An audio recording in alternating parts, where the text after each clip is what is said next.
Right, I'm just yeah. I was gonna go live today. I didn't sleep well last night because I had to get up early to get my delivery. So I was gonna make a longer live stream um, and explain about the new design that I'm doing and everything. But I'm kind of in the middle of drilling these holes out at the moment just to make sure the holes are clear, the right size. I'll show you why. I'm going to have to switch over to the other camera I've got over there, which is yeah, like, because I want to show you my steel that arrived today.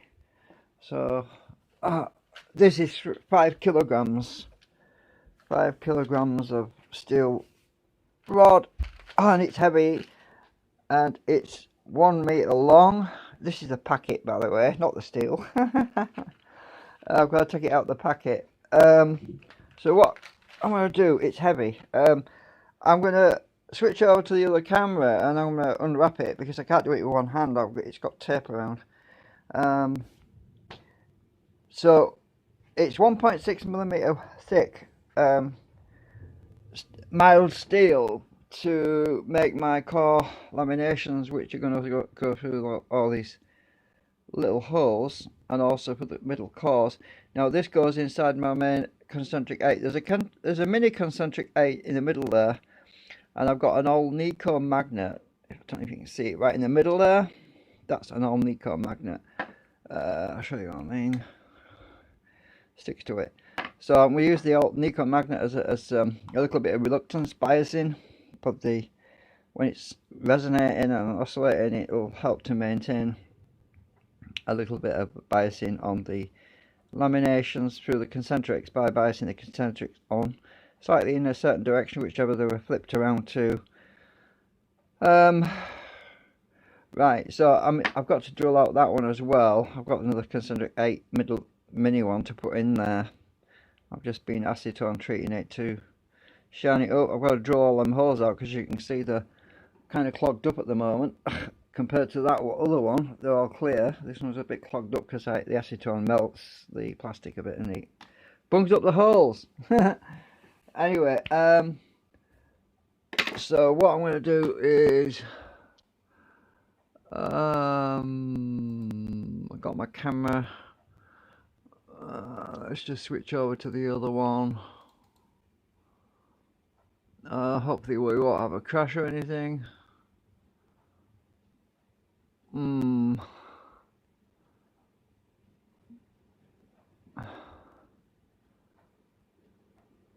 Right, let's start that one. Right, that's running. So I'm just gonna stop this one. Well, I'll just stop this one, and the other one should over. Right. I'm hoping that the other camera's working now. I won't know. I'm going to check YouTube because otherwise I'll be making a fool out of myself if I am talking and it's not working because I've switched over to the other camera because I want hands-free.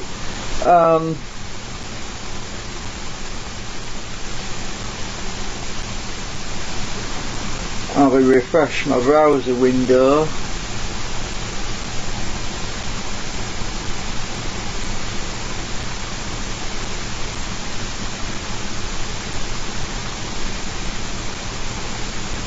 Come on.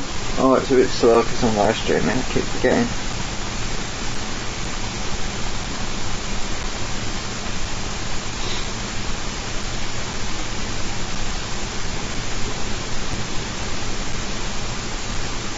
Okay, it looks like it's gonna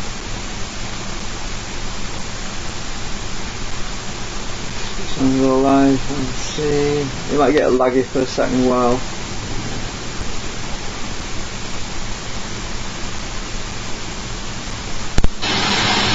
Oh, it's working, right. Alright, so I'll get rid of the feedback. So this it's heavy, 5 kilograms of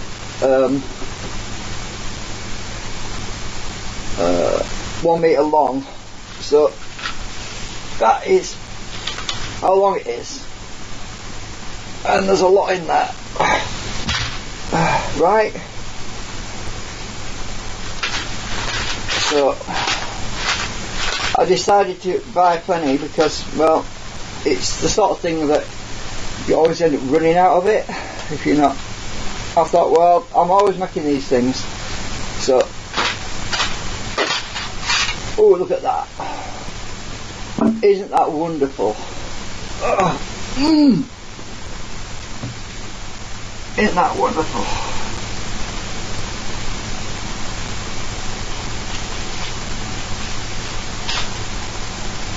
All that steel. Right, I'll take one rod out. That one wants to come out.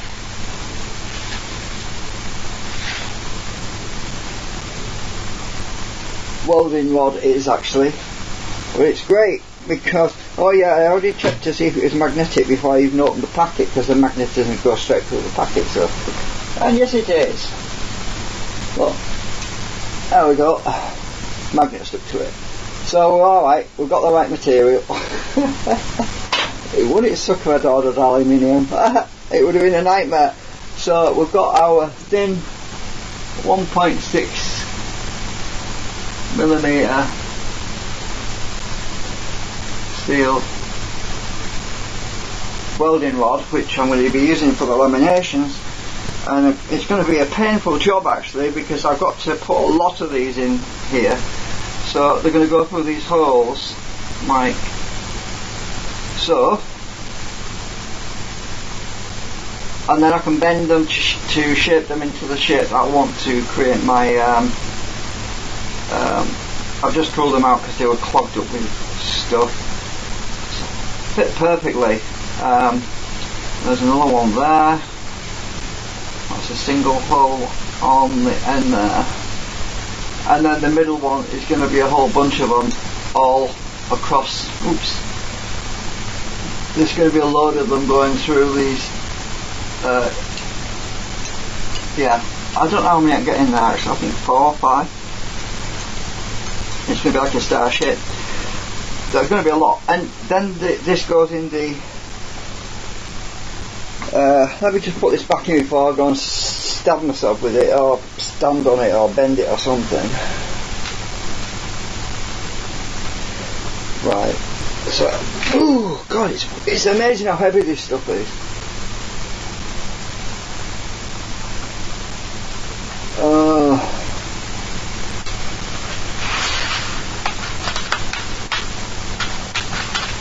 And because I ordered so much of it, I got a full what do you call it? What do you call it? When you order a full, oh, it's like getting a whole box full of cornflakes, you know, as in a, you know what I mean, a whole set basically, because of that they sent me the whole plastic thing that it came in from China, I think. Well, I'm not sure if it's from China, but apparently it's a company manufacturer Tianjin Tianjin. It's definitely Chinese, but anyway. But apparently it says Winner Science and Tech Division .co Limited. So it's mild steel TIG rod, AWS space ER70S, that's 70S-6. So anyway, just in case you're interested in what material I'm using, you could probably look it up. Right, I'm going to get this out of the way because it's a bit awkward. If that falls, I tell you, if that lot fell over and hit my foot, I'd be crippled for a month, probably a year actually. So what I've been doing is drilling out, because I was gonna, oh, what have I done now? I thought I clicked something.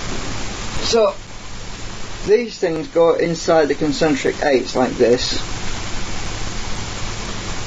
Get them lined up in the right way around.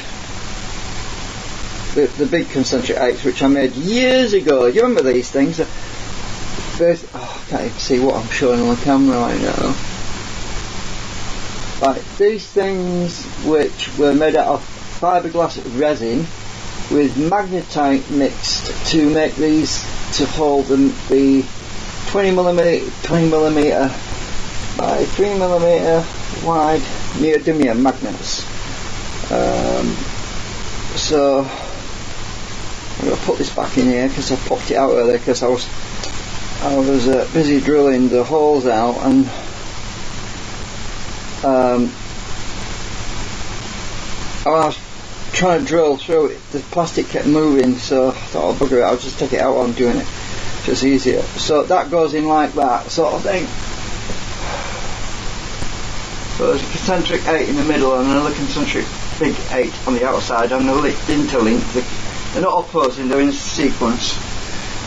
So I was going to show you the new design. Shit. Oh, I can do that anyway. Hang on a minute. So I've got to drill all this lot out. So what I'm going to do now is I'm going to switch over to screen view, because I was going to show you actually with the camera, and I forgot. So let me just minimize this.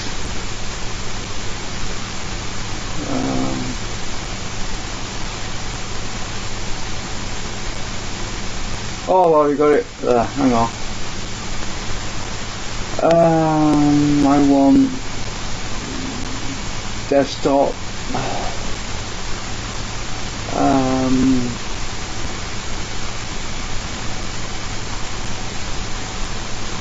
Area of application. Is that right? Let's see. That must be it. Yeah, alright, so I've got that. So this is my new design. Now the black concentric 8s, which I just showed you, they're made out of resin and black magnetite. They're not included in this drawing. I have all I've used on this drawing. Oh, hang on a minute, I'm going to highlight it now. All I've included on this drawing is the actual plastic parts that I'm 3D printing. So the gold is just representative. It's not going to be exactly like that, but that's just representative of the steel cores which are going to thread through, but they're actually going to go through these slots in here, these little slots down here and that, and so they're not going to go like that at all. But I'm not very good with doing these little. I use the follow me tool. I'm really not very good at getting the follow me tool to do exactly what I want it to do yet. I'm still learning how to use that damn tool. But it's just a rough idea, so you can see that we have a closed circuit basically. Now I'm using my concentric 8s, which are going to be on the outside of these, around these holes. So the large concentric 8s on the outside, and my small concentric 8s on the inside, which are included, which are just there. You can just see where the magnets go in, like these little white areas. So, oh yeah, and I've got a ball, because I was thinking about using mouse balls. You know the black mouse ball or white mouse balls you get inside mice, computer mice. Not the real mice, but the computer mice. I was thinking at one point of using just a straight piece of steel, coupling it to a steel ball, which I might even still do that, you see, I'm not sure yet. Having all the bar come out, intersect with the steel ball, which I can make a right angle turn through the steel ball, and a bunch more steel coming down. Now the good idea about using that method is it makes the whole thing plug and play, because you can literally just unplug modules. You can just unplug it instead of having it bound in one piece, which is going to be a nightmare to if you're intersecting laminations, steel rod going through there, and it's intersecting. It's going to be a bit of a pain to get it all out and get it apart. You know what I mean? If I want to swap a bobbin out or coil out, So anyway, I'm still thinking about that idea of using a mouse ball as a corner, an intersecting corner. So that ball would basically be somewhere like that, right at the junction like that, and the steel rods would come up, intersect with the ball, then the other steel rods would come out, intersect with the steel ball. And I could do that because I've got a whole bunch of steel balls. You could say I'm rather ballsy today, but yeah. Anyway, pardon the pun. So anyway, yeah. So I'm still thinking. I haven't decided yet what I'm going to do, how I'm going to build this, because having steel rod and bending it around a corner does create some problems. And one of the biggest problems is if I decided to extend the whole assembly and put this thing. Oops, hang on, let me just put this section, this top section. Oh, just a minute. Let me just highlight all that. Oh, I can't even highlight it. Right, if that top section there, I wanted to move it upwards, and I wanted to move this bottom section downwards to make this bigger here so I can get more coils in. If I wanted to do that, then the steel, if it was bent around this corner, I wouldn't easily be able to do that without scrapping all of the laminations and putting a whole new section in. But if I use the steel ball idea, if I actually have the steel ball idea, then the top section can remain the same, the bottom section can remain the same, and the only section that I would really need to change would be the steel that goes between the top ball and a ball down here. So let's just hang on a minute. The ball's not part of a package at the moment. Let me just let me make a new ball. Right, let me just come down. Right, so let's say if we had another ball down here, and there was a piece of steel intersecting these two balls, right, to make the coupling through this core material, so that going all the way down through the core material to the other ball down the bottom. If I decided I wanted to put bigger coils in or smaller coils in, because I'm thinking about adaptability and being easily able and cheaply to be able to make changes and tuning and modifications to it, you know, without having to scrap all of it. So that way I could have steel bars that run down from that ball and actually overlap steel bars that come from the bottom. So they would overlap, they would have an intersection point, so that in the middle I could have overlapping steel bars, and it would give me an adjustment. So I would literally be able to lift the whole top section and move it out and move it in like a variable choke. You know what a variable choke is? It's one of them cores where you get in a TV where you twiddle a screw and you see a black piece of ferrite moving up and down. Well, I was thinking about making it adjustable.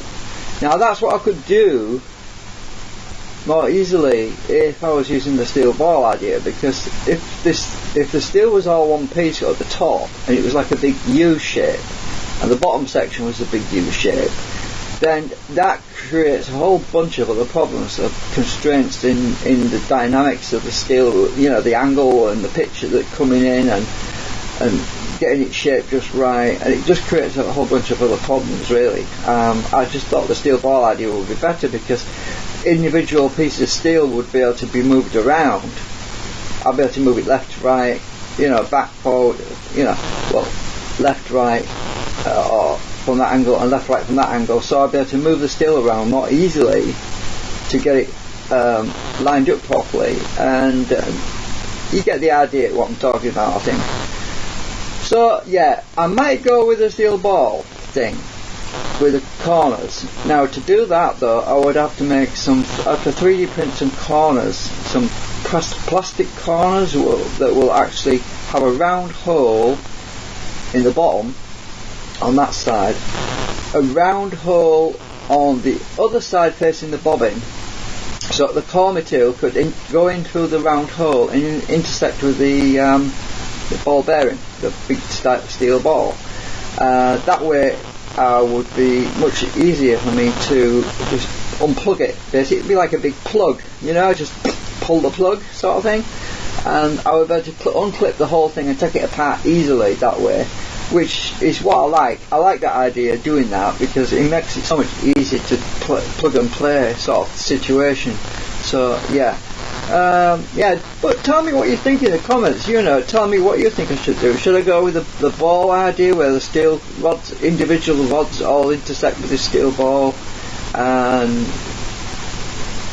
or should I try and bend them around a corner? Remember, bending them around a corner, there's a whole bunch of problems with that as well, because when you bend something around a corner, you've got to bend the other rod that's next to it exactly the right way, otherwise you end up with basically the shape of a fat lady, if you know what I mean, where on the corner it all splays out at the corner, it's all chunky and fat there in the middle, and then it goes down and it narrows out. So I'd have a narrow thing coming up, then it would kind of get all distorted and messed up in the corner, then it would bend around to the right angles and go into a tight constrained circle.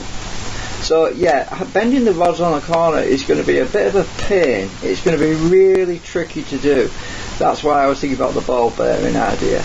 So you tell me what you think, if you want, in the comments later on, because I'm still thinking about it. I certainly don't want to waste all my steel prattling about and then thinking, shit, I wish I'd gone with a ball idea in the first place. But if I go with a ball idea right from the beginning, there's nothing to stop me from making little corners separately later on, you know, like little just short corners, and just intersecting them with the bottom lamination and the top lamination instead of the ball, and having separate corners and putting, I could still do that later, but I just don't like the idea of using a single piece of steel that runs all the way from this side, from the midsection here, all the way around here, because remember I've got to put these coils on here as well. So I need I need a bit of opening to be able to slide these bobbins on with the coils.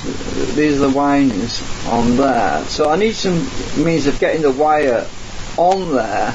And if there's a whole bunch of steel coming around a corner as well, it's going to be